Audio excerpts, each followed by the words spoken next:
မာတို့ line 2 ဆိုတာကကြတော့ဘာလဲဆိုလို့ရှိရင် line တွေတစ် line ဆွဲတော့မယ်ပေါ့နော် line တွေဆွဲမယ်ဆိုလို့ရှိရင်အမတို့ဘာနဲ့သုံးမလဲဆိုတော့ဒီခဲတံလေးကိုသုံးမယ်နော်ဒီခဲတံလေးကိုသုံးမယ်ဆိုတော့ဒီခဲတံလေးကအမတို့က command နဲ့သွားမယ်ဆိုလို့ရှိရင် L shortcut က L ဖြစ်တယ်အဲ့တော့ L ကိုနှိပ်လိုက်လဲရတယ်သူ့ကိုလည်း left click နဲ့ pointer လေးကိုတင်ပြီးတော့နှိပ်လဲရတယ်နော်အဲ့တော့ line တစ် line ဆွဲမယ်ဆိုလို့ရှိရင်အမတို့ဒီမှာ click တစ်ချက်ချမယ် left click လေးကို mouse ရဲ့ left click ကိုတစ်ချက်ချမယ်ပြီးရခါကျတော့သူက exit အတိုင်းဆွဲပေးရမယ်နော်သူက exit အတိုင်းဆွဲပေးရမယ်အမတို့ green exit ဆိုရင် green exit အတိုင်းဆွဲပေးမယ် left click ကိုတစ်ချက် click တယ်ပြီးရခါကျတော့ကိုဆုံးကျင်တဲ့နေရာလေးမှာ left click ကိုတစ်ချက်နှိပ်မယ်နော်ဒါဆိုလို့ရှိရင်အမတို့ဒါက line တစ် line ကိုဆွဲသွားတာနောက်တစ်ခုက x axis ဖြစ်တဲ့အနီရောင် line တိုင်းဆွဲမယ်အနီရောင် line တိုင်းဆွဲမယ်ဆိုလို့ရှိရင်လည်းအဲ့တိုင်းပဲ left click ကိုပဲ click သွားမယ်ပြီးရခါကျတော့မှကိုလိုချင်တဲ့နေရာရောက်တော့ click တစ်ချက်ချလိုက်တယ်နော်နောက်တစ်ခါအပြာ line တိုင်းဆွဲကြည့်အောင်အပြာ line ကြတော့ blue axis နော်အပြာ line တိုင်းဆွဲကြည့်မယ်ဆိုလို့ရှိရင်လည်းအမတို့ z axis ဖြစ်တဲ့အပြာ line တိုင်းဆွဲကြည့်မယ်ဆိုလို့ရှိရင်လည်း click နှိပ်ပြီးတော့ဒီနားကို click တစ်ချက်ချလိုက်မယ်ဒါဆိုလို့ရှိရင်အမတို့ကဒါက blue axis နဲ့ဆွဲသွားတာနော်ပြီး comment ထွက်ချင်တယ်ဆိုတော့ space bar နဲ့ထွက်လိုက်တယ်နော်နောက်တစ်ခုကကြတော့တဲ့မတို့ဒီမှာဒါကကြတော့ space bar နဲ့ cancel the line 2ကို space bar နဲ့ cancel the line 2ထွက်လိုက်တယ်နော်ဒါလေးရသွားအဲ့ပြီးတဲ့ခါကျတော့မှာအကွာအဝေးတွေနဲ့အမတို့ဆွဲကြည့်အောင်ဒီတကအဲ့တော့အကွာအဝေးတွေနဲ့ဆွဲမယ်ဆိုတဲ့အတွက်ကြောင့် draw line ကို L လေးကိုရိုက်လိုက်ပါတဲ့ဆိုတဲ့အတွက်ကြောင့်မို့အမတို့ L လို့ရိုက်ထည့်လိုက်မယ်ဒါဆိုခဲတံပုံလေးပေါ်လာမယ်အဲ့တော့အမတို့ကအကွာအဝေးနဲ့ဆွဲမယ်ဆိုတဲ့အတွက်စမှတ်ကို click တစ်ချက်ချလိုက်မယ်စမှတ်ကကိုစကျင်တဲ့နေရာလောက်ကနေစပေးလိုက်မယ်သူ့ကိုအမတို့အစိမ်းရောင်အတိုင်းကိုဆွဲမယ်အစိမ်းရောင်အတိုင်းကို10နဲ့အကွာအဝေး10နဲ့ရိုက်လိုက်မယ် enter နော်အကွာအဝေး10နဲ့ရိုက်လိုက်မယ် enter ပြီးပြီဆိုလို့ရှိရင်အမတို့အနီရောင်တိုင်းကိုလည်း10နဲ့ရိုက်လိုက်မယ်10 enter ပြီးဆိုလို့ရှိရင်လည်းဒီဘက်က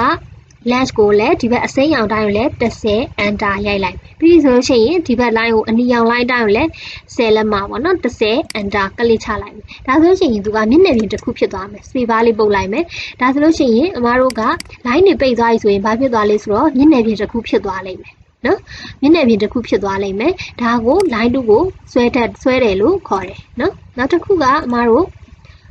ဒီလိုမျိုး line 2ကို10ရေနဲ့ပတ်ပတ်လဲဆွဲသွားတာเนาะအဲ့လိုမျိုးပဲတဲ့ can do နောက်တစ်ခုကကြတော့ can do renew lens not yet press space bar မပုတ်ခင်မှာအမတို့ lens ကိုတဲ့အသစ်ထပ်ပြင်လို့ရတယ် renew lens ကိုအသစ်ထပ်ပြင်လို့ရတယ်တဲ့အဲ့ဒါက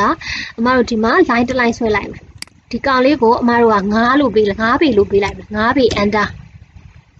အဲ့ဒါကိုအမတို့က9ပေလို့ပေးထားတာအမတို့ကမကြိုက်သေးဘူး space bar နဲ့မထွက်သေးပဲနဲ့ဒီ direction ကိုပဲပြထားမယ်ပြီးရခါကျတော့ကလစ်လည်းမချထားအောင်เนาะကလစ်လည်းမချထားဘူးဒီလိုမျိုးပေါ့နော်ကလစ်လည်းမချထားဘူး SK နဲ့ထွက်လိုက်မယ်အမတို့ဒီမှာ space bar နဲ့ထွက်လိုက်မယ်အမတို့ဒီမှာ line တစ် line ကိုဒီကနေကလစ်ချလိုက်ပြီဒီမှာကလစ်ချလိုက်ပြီးတော့ဒီဘက်ကို9ပေလို့ရိုက်ထည့်လိုက်တယ်9ပေ enter 9ပေ enter နော်9ပေရဲ့ enter ရိုက်ထည့်လိုက်တယ်ပြီးပြီဆိုလို့ရှိရင် direction ထပ်ပြထားအောင်မယ် direction ထပ်ပြပြီးတော့အဲ့ဒီ9ပေကိုအမတို့က10ပေလောက်ချင်တာ10ပေလောက်ချင်တဲ့အတွက်ကြောင့်မလို့အမတို့10ပေလို့ရိုက်ထည့်လိုက်မယ်10ပေ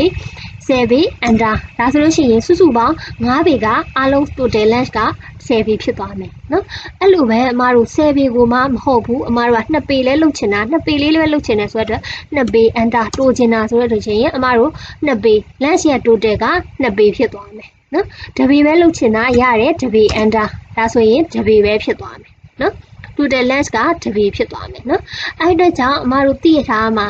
ဘယ်လိုဆွဲရမလဲဆိုလို့ရှိရင်အမတို့ length တွေက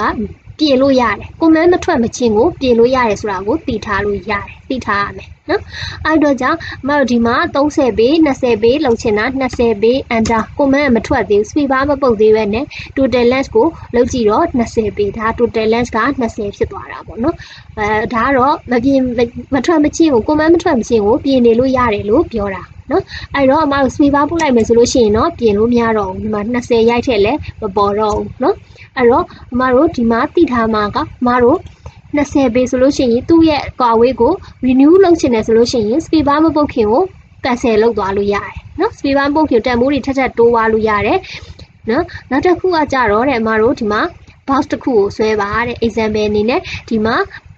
box တစ်ခုကိုဆွဲပါတဲ့ဒီကောင်ကိုတဲ့ line 2ကိုတဲ့ဆွဲပါ line 2နဲ့ပဲဆွဲပါတဲ့ xyz axis အတိုင်းကိုဆွဲပါတဲ့ဆိုတဲ့အတွက်ကြောင့်မလို့ xyz အတိုင်းကိုအမတို့လုပ်ကြမယ်နော်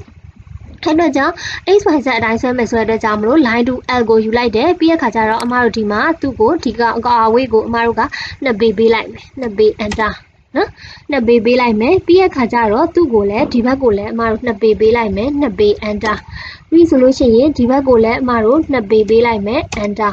ပြီးဆိုရှင်ရင်ဒီဘက်ကိုကြတော့ဒီလိုပိတ်လိုက်မယ်ဒါဆိုရင်ဒီကောင်ရပါတယ်အဲ့မှာအမတို့က y axis z axis ဖြစ်တဲ့ blue axis ကိုသွားမယ်သူ့ကိုလည်း2ပေး enter ပေးလိုက်မယ်ပြီးဆိုလို့ရှိရင်အမတို့ဒီဘက်ကိုကြတော့2ပေးပေးလိုက်မယ် enter ပြီးဆိုရှင်ရင်ဒီကောင်နဲ့ထိပေးလိုက်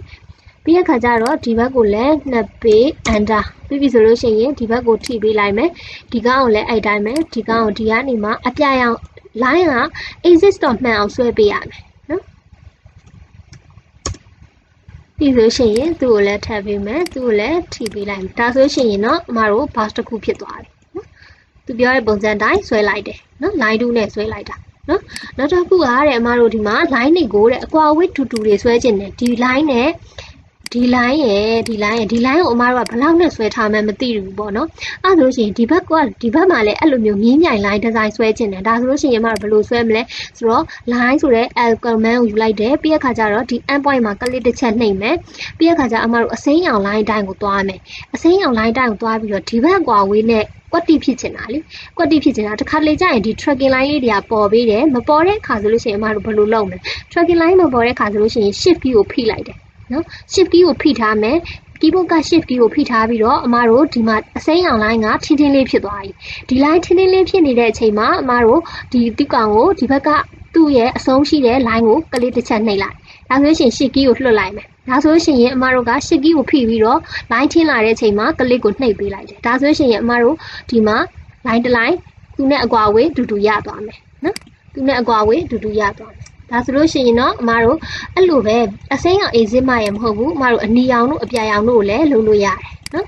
အဲ့တော့ဒီကောင်ကိုလည်းဒီမှာဆိုရှင်ရင် line နဲ့ shift key ဖိလိုက်တယ်အပြာရောင်တန်းထင်းလာပြီအပြာရောင်တန်းထင်းလာပြီဆိုလို့ရှိရင်သူ့ကိုကလေးတစ်ချက်နှိပ်လိုက်မယ်သူ့ကိုကလေးတစ်ချက်နှိပ်လိုက်မယ်ပြီးတော့မှသူ့ကိုကလေးတစ်ချက်နှိပ်မယ်နော်အဲ့လိုမျိုးပဲဒီဘက်ချမ်းကိုလည်းဆွဲကြည့်အောင်